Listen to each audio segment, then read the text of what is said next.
મિત્રો નમસ્કાર, નરેશભાઈ જાદવ, ગામ કોબ, તાલુકો ઉના, જિલ્લો ગીર સોમનાથ। આજે ઉના તાલુકાની વાત કરશું કે ઉના તાલુકાની અંદર ધારાસભ્ય કેસી રાઠોડ અને કોડીનારના ધારાસભ્ય શ્રી પ્રદ્યુમન વાજા ખૂબ ગળે મળે છે અને વિષય ગળે મળવાનો એ કહું કે એક ડૉક્ટર અને એક શું કહેવાય કે માજી બુટલેગર હવે આ ગળે મળતા હોય તો તમે વિચાર કરો આમાં શું જનતાએ કોને મત આપ્યા છે? આમાં કંઈ ખબર નથી પડતી કે જનતા ક્યાં મૂર્ખ બને છે અને જનતાએ શું કોને વોટ આપ્યા છે, કોને મત આપ્યા છે, કોને જીતાડે છે। ગુજરાતની અંદર શું ચાલે છે એ કોઈને કંઈ ખબર જ નથી પડતી। કોઈ માણસ ડૉક્ટરી કરતો હોય, ડૉક્ટર હોય અને ચાલુ ડૉક્ટર હોય અને ક્યાંથી ક્યાં ધારાસભ્ય બની જાય ને કોણ હું કરી નાખે, કોઈએ મોઢું જોયું હોય ને આજ સુધી કોપ ગામની અંદર કોઈ ઓળખતું નથી। મારા ગામની અંદર પ્રદ્યુમન વાજાને કોઈ નથી ઓળખતું। એની પહેલાં 3 ધારાસભ્ય હતા, એને કોઈ નથી ઓળખતું, કારણ કે આવે જ 5 વર્ષમાં ક્યારેક। બીજું, કાળુભાઈ રાઠોડ ખાલી ઉનામાં જ દેખાય, નામ બધાને ખબર છે કારણ કે માજી બુટલેગર નામ મોટું કહેવાય। બિલ્ડરોની સાથે ગોલમાલ કરવાનું। હવે તમે વિચાર કરો કે ભાજપ સરકાર છે ગુજરાતની અંદર, એને ટક્કર દેવા માટે થઈને આમ આદમી પાર્ટી આવી હતી। હવે આમ આદમી પાર્ટી કોનું કામ કરે છે એ કાંઈ ખબર નથી પડતી। અત્યારે જૂથા કોણ મારે છે, એ શું થઈ રહ્યું છે એ પણ એક વાત અલગ છે। પણ મને ગઈકાલે આશ્ચર્ય થયું કે ભાઈ ડૉક્ટર અને બુટલેગર ધારાસભ્ય બની જતા હોય તો ભાઈ અમારા જેવા માણસને શું કરવાનું? અમારે કઈ ચૂંટણી લડવાનું ને અમારે ક્યાં જીતવાનું? અમારે રાજકારણ કરવાનું જ નથી, બધું તમે લોકો જ કરશો 35-40 વર્ષથી। એટલે કહેવાનો અર્થ એ હતો, આજે વિડીયો બનાવવાનો ગઈકાલે જોયું કે એકદમ ગળે મળે છે, બથું ભરે છે, બાબા સાહેબના સ્ટેચ્યુની ઉપર જઈને ફૂલહાર કરે છે। ભાઈ તમને ને બાબા સાહેબને શું લેવા દેવા? કાંઈ લેવા દેવા નથી। આ તમે આની પહેલાં ક્યારેય પણ પ્રદ્યુમન વાજાને બાબા સાહેબને ફૂલહાર કરતા જોયા હોય તો મને એક વિડીયો કે ઓડિયો કરીને મોકલજો મારા ભાઈ। હું નરેશભાઈ જાદવ કોબમાં જ રહું છું અને તાલુકો મારો ઉના છે અને વિધાનસભા મારી કોડીનાર છે। તો આ સમજવાની વાત છે કે શું થઈ રહ્યું છે ગુજરાતની અંદર। અને હવે અર્થની સાથે હું તમને સમજાવવા માગું છું મારા ગુજરાતના વાલા મતદારો। અને તાલુકા પંચાયતની ચૂંટણી આવી છે, જિલ્લા પંચાયતની ચૂંટણી આવી છે। આપણે 35 વર્ષ સુધી કાંઈ કરી નથી શક્યા, ખાલી ભાજપ। અત્યારે સુરતમાં શું કરી રહી છે, ભાજપ દિલ્હીમાં શું કરી રહી છે, ભાજપ તમને બિહારમાં શું કરી રહી છે, ગરીબોને રડાવી રહી છે, ઝૂંપડા પાડી રહી છે। અરે લોકોને ધંધો તો કરવા દો એલા મારા ભાઈ, તમે ખાવા પીવાનું કાંઈક કરીને ખાય છે। હવે તમે વિચાર કરજો, ટૂંક સમયની અંદર ઉના તાલુકાની અંદર પણ જ્યાં પણ રોડ રસ્તામાં બેસેલા માણસો હશે ને એને પણ આ ફુલડોઝર ન ચલાવે ને કાળુ રાઠોડ તો મારું નામ હું બદલાવી નાખીશ, નરેશભાઈ જાદવ। કારણ આ 5 વર્ષની અંદર આ લોકોએ કેટલા મકાનો પાડી નાખ્યા, કેટલા ઝૂંપડા હળગાવી દીધા, કેટલા ડોઝર પડવાઈ દીધા, યુપી બિહારમાં બધાને બરબાદ કરી દીધા। ધંધો તો દેતા નથી।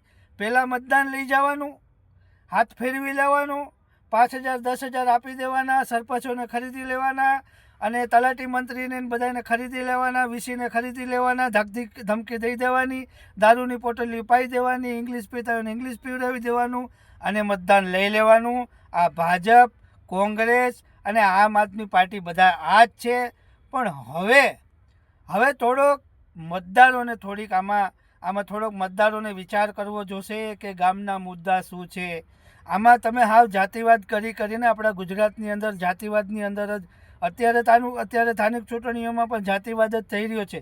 મેં પણ આમ આદમી પાર્ટીમાંથી રાજીનામું દીધું કારણ કે હું દલિત છે, બરાબર। હવે તમે વિચાર કરો કે મારી ગોપગામ જિલ્લા પંચાયતની અંદર એક અનામત દીધી છે, એ પણ સ્ત્રીને, બરાબર। એક જિલ્લા પંચાયતમાં સમજી લો કે તાલુકા પંચાયતમાં અનામત દીધી તો સ્ત્રીને પાત્ર દીધું. હવે જિલ્લા પંચાયતમાં સામાન્ય દીધું છે તો એ પણ સ્ત્રીને દીધું. તો હવે આમાં સ્ત્રી શું કરશે?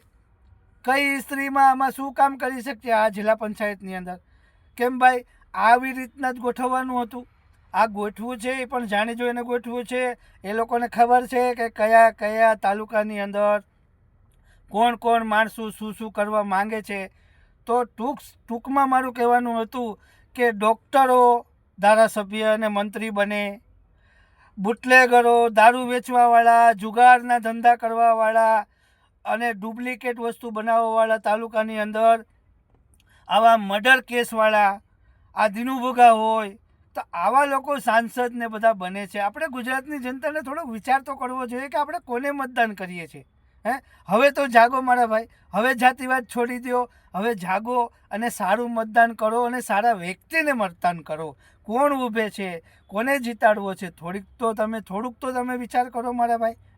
આ એક જ મારે ખાલી રજૂઆત હતી કે ગઈકાલે જે મેં જોયું અને મારાથી ન રહેવાનું એટલે મારે આ વિડીયો કરવો પડ્યો કે એક ડૉક્ટર, એ પણ આપણી ગુજરાતની ગવર્મેન્ટ હોસ્પિટલના ડૉક્ટર પ્રદ્યુમનભાઈ વાજા ક્યાંથી ક્યાં પહોંચી ગયા, અત્યારે શિક્ષણ મંત્રી બની ગયા, ધારાસભ્ય બની ગયા અને ડૉક્ટરી પણ ચાલુ. Very good. અને અમારે જોવાનું કે એસઆરમાં નામ ન નીકળે તો અમારું તો ચૂંટણી કાળે રદ થઈ જશે એવું લાગે, કદાચ નામ નહીં નીકળે તો. એના માટે કારણ કે અમે લડવાના હતા, પણ હવે આવી રીતના બધું કરે ને તો વિચાર કરજો. ને ગઈકાલે મેં જોયું ને એટલે મને સારું રહેવાનું નહીં કે ભાઈ આ વિડીયો તો મારે બનાવવો જ પડશે. કારણ કે કોણ કોણ દેખાય છે, કોને કોણ બથું ભરે છે, કોને કોણ સ્વાગત કરે છે, ક્યાં બાબા સાહેબ, ક્યાં કાળુભાઈ રાઠોડ બુટલેગર. હવે તમે વિચાર તો કરો, દારૂ વેચવાવાળા, બુટલેગરના ધંધા કરવાવાળા, લોકો મકાનો બનાવે, કોઈ કોમ્પ્લેક્સ બનાવે એની દુકાનોના સોદા કરવાવાળા, એની દુકાનો એની 10 દુકાનોમાં બે દુકાનના પૈસા ખાવાવાળા, કાળુભાઈ રાઠોડ. હું તો ખુલ્લે આમ કહું છું યાર, મારી પાસે દાખલા છે. અને કોઈએ કાંઈ ખીલી બીલી મારવી હોય તો મારી જવાની કોબમાં આવીને, કાંઈ વાંધો નથી મને. અને આમાં વિચાર કરવાવાળી વાત છે મારા ભાઈ કે હવે જોઈને મતદાન કરજો. કંઈક તો ગામડાનો વિકાસ થવા દો. હવે તમે ગંદકી જોઈ, તમે કોઈ દી ઉના તાલુકાની અંદર ગંદકી મેં જોઈ છે, ઉનાની જોઈ છે, ઉનાના ગામડાની જોઈ છે, રાજપરાની અંદર તમે જાજો, તમે સિંબરમાં જાજો, તમે કોબમાં જાજો, તમે ચીખલી, પાલડી, તળ, આ તમે ગામડાની અંદર તમે ઘૂસીને તો જોજો કે આ શું પરિસ્થિતિ છે. હું હમણાં એક જ વાર હું ખાલી એમ જ આંટો મારવા ગયું હતું જ્યારે બોટ ડૂબી ગયું હતું અને બોટના લોકોને હું મુલાકાતે ગયો હતો કે ભાઈ બોટવાળા અમારા ઓળખીતા 1-2 જણા હતા, એમની મુલાકાતે ગયો તો મેં એ રાજપરા ગામની અંદર હું ગયો. અને આજ પણ એવું જ છે. હું પછી દેલવાડા રોડ ઉપર આવ્યો તો દેલવાડાની જે બહાર આપણે ઉનાથી જે લેફ્ટ સાઈડમાં જે દેલવાડા રોડ છે ત્યાંથી આપણે જ્યારે આ બાજુ જે સિંબળ બાજુ રસ્તો જાય છે ત્યાં એ ટર્નિંગ પોઈન્ટની અંદર એ આંગણવાડી મેં જોઈ. ક્યાં વિકાસ કરો છો? અને આ બધા ધારાસભ્ય બની જાય છે, કોણ સરપંચ બને છે, શું ગુજરાતમાં ચાલુ છે? હવે જનતાને જાગવું પડશે. ટૂંક સમયમાં ચૂંટણીઓ આવે છે, તાલુકા પંચાયત, જિલ્લા પંચાયત. જોઈને મતદાન કરજો, વ્યક્તિને જોજો, કોણ કામ કરશે કે નહીં કરે, સવાલ પૂછજો.